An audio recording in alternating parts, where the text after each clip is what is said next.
What have I been sewing? Find out in this Friday Sews episode.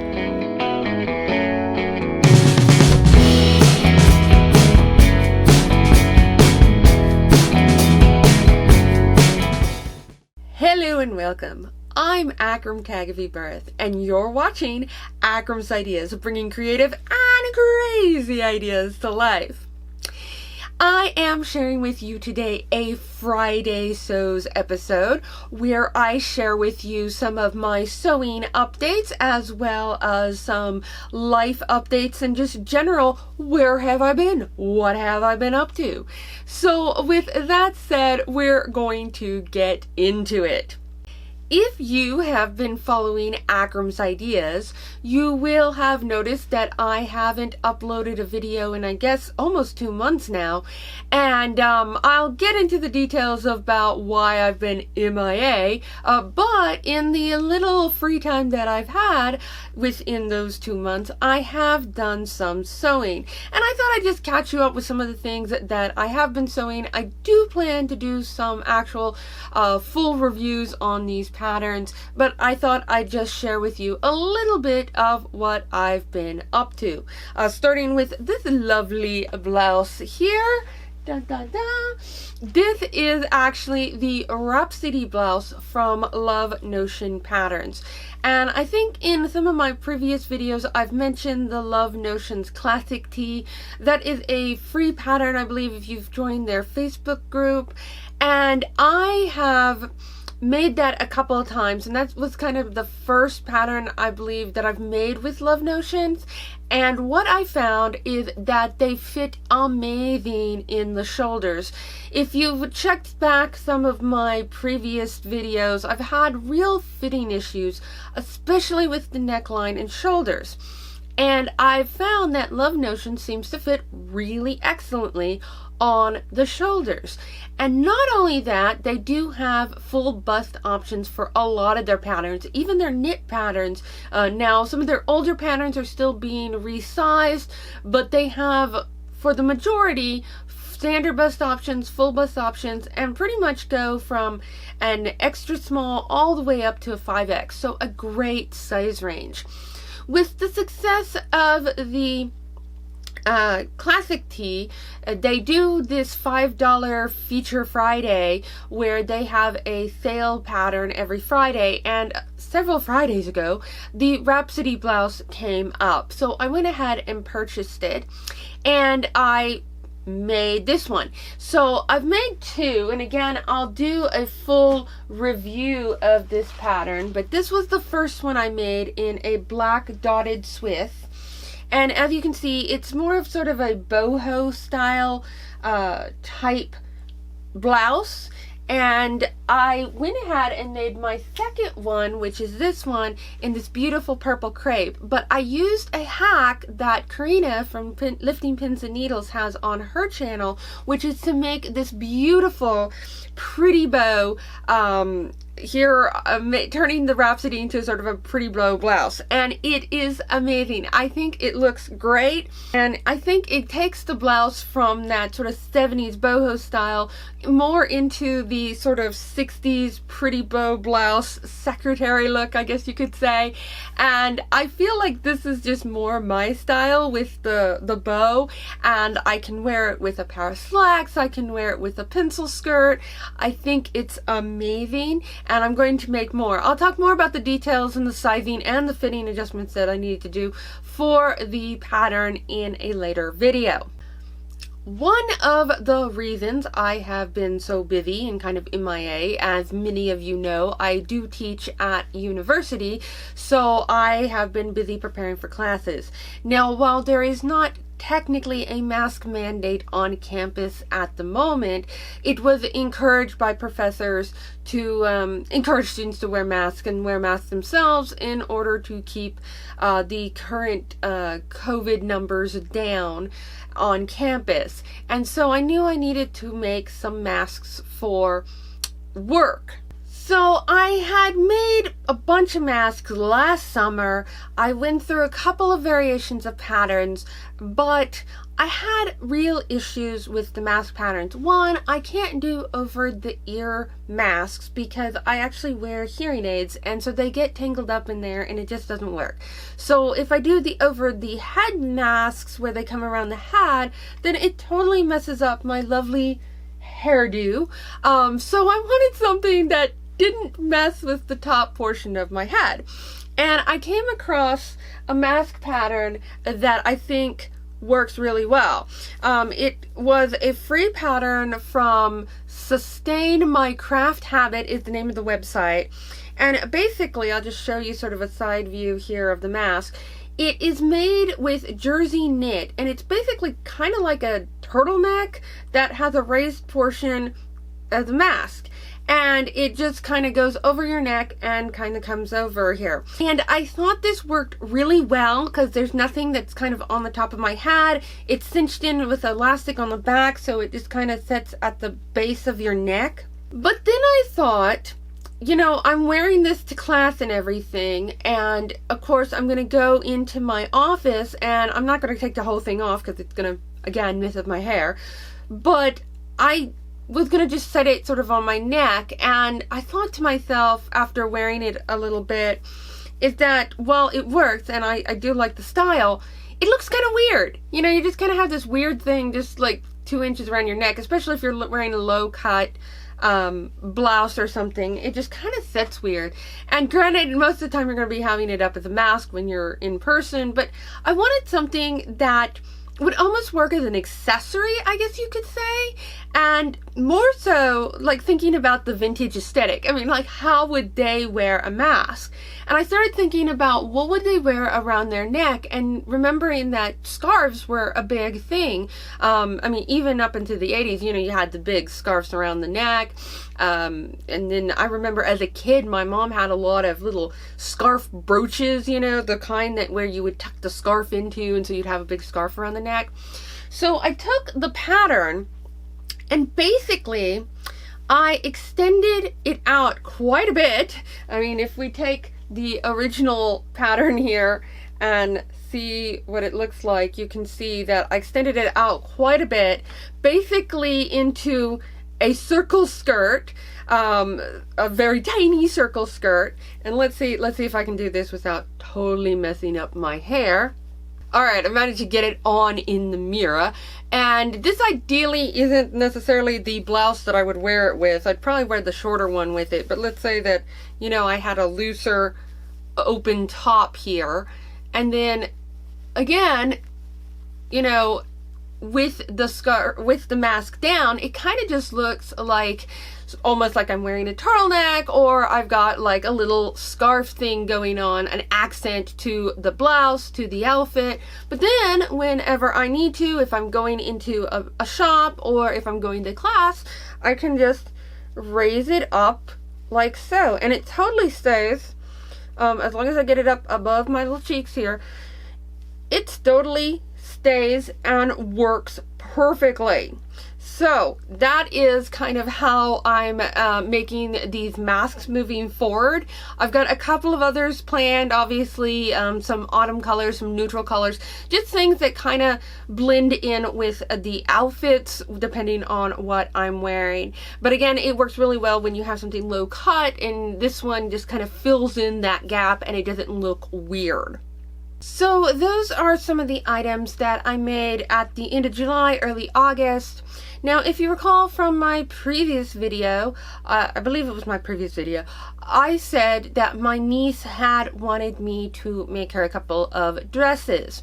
Now, we don't actually live in the same city, so getting her measurements was a bit of a task. Now, she did send me the pattern 1213 here, and this is a lovely pattern, but it has princess seams, and I didn't know if I really wanted to mess with princess seams while I'm still trying to figure out her measurements, and getting other people to measure her and then send me measurements is not necessarily ideal. So anyways, I decided to go with 1211 which I picked up in one of the $1.99 sales at Joann's.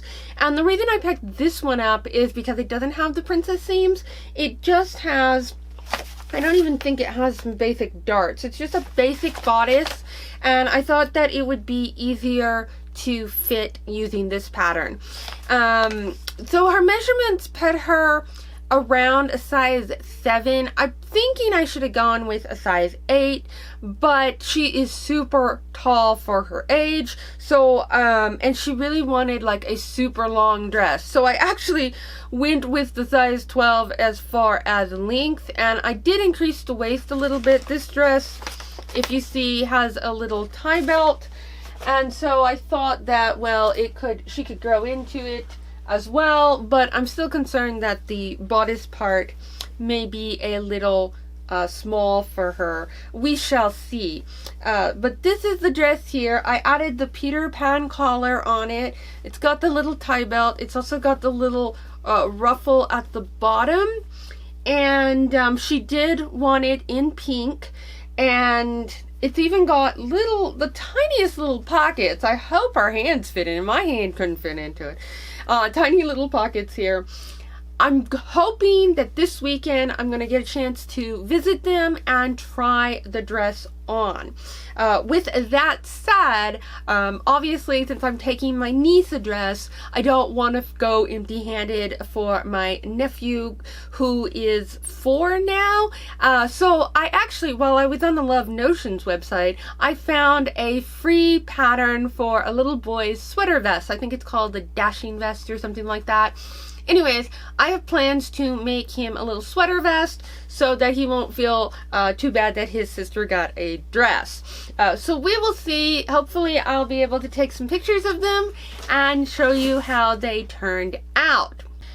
So last week, the weather kind of turned. We had a cold front come in. It's been up in the upper 90s pretty much the entire month of September, but obviously we had a little bit of cold weather, and I say cold weather, it got down to about 50 in the mornings, but it raised all the way back up to 85, 87, and then we're kind of moving back into a warming trend. But that really got me in the mood for the fall season, and I knew I was in desperate need of some cardigans. So I actually whipped up, over the past weekend and a few days, a bunch of cardigans. This is the Itch to Stitch Lisbon cardigan, and if I recall correctly, I made a straight size 14. Now, Itch to Stitch does have bust cup options with all of her woven patterns, but not necessarily with her knit patterns, or at least not with her older knit patterns. And this is a pretty older pattern. But I had really liked the style of it, so I went ahead and made quite a few. So this is the first one that I made. This is a one in a mint green. And one of the reasons that I really love this sweater is that it has that classic cardigan vintage aesthetic. It's got a rounded neck, it's got a button placket, it's got a button bottom band here. There are variations in length, and I actually made the cropped version. I have sort of a retro vintage reproduction cardigan that I absolutely loved the look and style of it, so I used that as a base to determine how long I wanted this one, and the cropped version was the perfect size for that.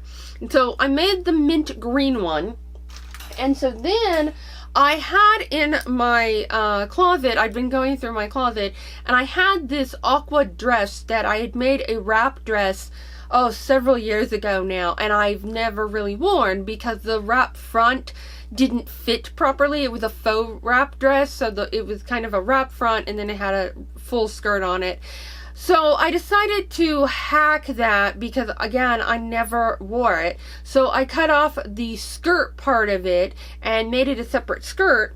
And once I took the top off, I also found out that I had some really huge remnants still in my fabric stash of that same fabric. And so with all the fabric that I had remaining, I was able to get out a Lisbon cardigan out of that one as well. And my husband's like, what's the difference between the colors? I mean, especially when he saw them from a distance, he's like, they look alike. But this one's obviously green, this one's obviously aqua. And so, so this is the aqua one that I made. Again, size 14, everything basic. But what I love about this one is because I have the skirt. I have sort of almost a retro 50s look. It's a, I don't think it's a full circle skirt. It's more like a 3/4 circle skirt, but it works perfectly with that. Now, a couple of other ones that I whipped up. I mean, the first one took quite a while, but I'm pretty much got this down to being able to make this cardigan in about an hour, and then sewing on the buttons while watching TV and stuff like that. So I made this one. All of these, I should say, are basically made in a cotton jersey that I had. They have really good stretch. There's hardly any stretch in the vertical. It does say that you need some, but I think because of the size that I chose, it works just fine. I have no issues with it. This one's in an ivory color. And then the last one, I'd actually posted on my Instagram, this fabric. I've been finding some really nice fabrics at Walmart lately. They have pre-cut yardages of fabric, and I found this a beautiful French terry. So this is the fabric that I found at Walmart. And if you take a look here in the back, I actually thought it was this color, which is sort of this heathered turquoise. But then when I took it home and unrolled it, I noticed the looped side, which is typically the back side of the French terry, had this deeper color, and I really loved it. And I didn't know which side to sort of highlight. At first I was going to go ahead and make it in the dark and then have the cuffs be the reverse, but I got overzealous and got too excited and totally forgot to do that. So this is all the deep turquoise, and I also added vintage buttons to it. I will do another review on these cardigans because after making all of them, even though they fit great, there are some fitting adjustments that I think I want to make moving forward. But like I said, I was in desperate need of cardigans, and I didn't have really any. All of my store-bought cardigans that I had to get rid of because they started to peel real bad and fuzz, and they were just, you know, almost 10 years old now. So I needed to make some new ones. Now, last month, Love Notions actually did a little photo challenge on Instagram, and if you participated, you would have been tossed in the hat for a bunch of giveaways. And they had a whole slew of different giveaways that they had put together for this little Instagram challenge. And I was lucky enough to participate in that as much as I could. I had gotten a cold like that weekend as well, but I was able to participate in it, and lo and behold, I managed to win the Love Notions gift certificate. And I was super excited because obviously I've only just started sewing some Love Notion patterns. I've been really loving their fit, really intrigued by their patterns. And a week or two ago, their Feature Friday pattern was the Harmony blouse. Now, at first glance, the Harmony blouse doesn't really look like it's sort of a vintage aesthetic, and really in general, Love Notions has sort of a more relaxed, comfy look to their patterns, which is fine, which is great, but no, it doesn't really necessarily bring that vintage vibe. But if you look past some of the styling and you really look at the line drawings, some patterns can work really well and that vintage aesthetic. So I picked up the Harmony blouse, and the Harmony blouse can be worn, it's a woven top that can be worn sleeveless or with sleeves. It's got a couple of sleeve variations, and it's really, really loose at the sides. So what I did is I took the sleeveless version and I brought it in quite a lot, and basically I sewed, for this pattern, I sewed a size large at the top using the full bust piece, and then I graded all the way down to an extra small. That's how much ease. It's got like 8 or 10 inches of ease. I mean, it was massive. So originally I made the size large straight and realized it was just way too big. So I brought it in. Now again, this is to create sort of that basic 1960s shell top that I've made in the past with vintage patterns, but had fitting issues because obviously the bust points weren't in the right place and the shoulders were too off. But this fits perfectly. The shoulder seams are great. The bust points are in the right place. I love the back with the little keyhole, and I had the perfect color button here. This is just a crepe that I had in my stash. I've already got plans to make more harmony blouses because this basic shell top is absolutely perfect in my wardrobe. I wear it under suits and blazers and with the cardigans. It's just a great basic piece. And so I'll talk more about what I did to get it more the aesthetic that I want. But again, all those fitting issues with the bust and the shoulders are taken care for me by the actual pattern drafting of Love Notions. So I mentioned that I won a gift certificate from Love Notions. At the same time, Laura Nash, who runs So Chic Patterns, which is a sort of vintage inspired pattern company, she was running a challenge over on Facebook, and I happened to participate in that one as well. And it turns out I actually won that competition. So she released a new pattern right here. This is the La Vie dressing gown, and she had a little challenge like pick your favorite version of the pattern cover and get entered to win the pattern. And of course I had to go with the illustration that featured the green version of this pattern, and I just loved this illustration because it had more of a retro cartoony vibe versus the other illustration that was available to choose from. So I have never officially made a So Chic pattern. I do have some of their patterns that are in collaboration with Simplicity, but again, I haven't actually attempted to make any of those as of yet. But this particular pattern, it says that it is for soft, medium, firm fabrics. It gathers nice, something that gathers nicely into the gown. And she recommends a soft denim, flannel black satin, a sateen, a seasucker, a broadcloth, or dotted Swiss. I'm really not so sure what I want to make with this. It is supposed to be a dressing gown, but I think it looks amazing. Just it's got raglan sleeves. I'm super excited. I really want to make this. The sizes go from a 32-inch or 34-inch bust all the way up to a 45-inch bust. And it looks like it puts me in a size 6'teen".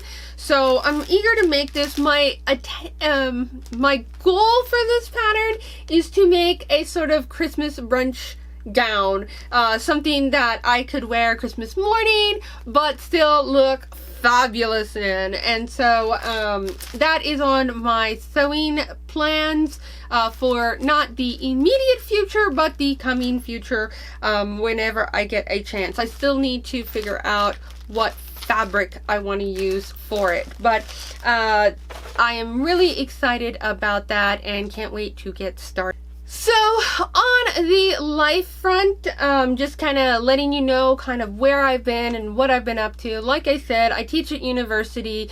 School started up. It's been super crazy. I've actually gotten more responsibilities this semester. We started a tutoring lab for the computer science department that I am teaching in, and I have been put in charge of all our student tutors. So I've had to go through the hiring process with them. I had to train them and had to schedule them and sort of maintain that we always have a tutor in the tutoring lab.